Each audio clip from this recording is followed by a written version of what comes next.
Well, Africa is a continent of the present, it's also a continent of the future. And its youth and its population is one of its greatest assets. And in line with the Africa Union 2063 vision for a peaceful, prosperous and people-oriented continent, the theme of education and human capital is very important. From my vantage point as the Coordinating Minister of Health and Social Welfare in Nigeria, I realize that health also requires good education, just as good education also improves health. So the deliberations of the African leaders here is very important as we move as a continent to harness the potential of our population, our youth, and to grow in a united way.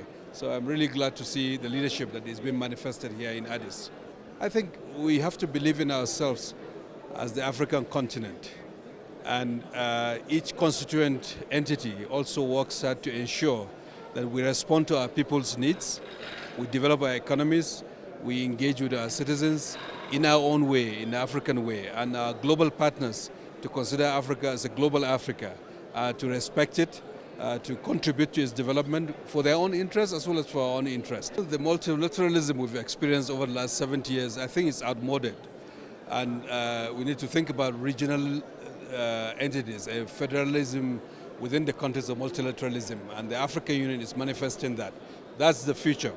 But African leaders also have to do their own part, and we're seeing that on the continent, building our countries and unifying our continent, along with other partners. Africa, not Africa in isolation, but a global Africa that is a contributor to global peace and prosperity.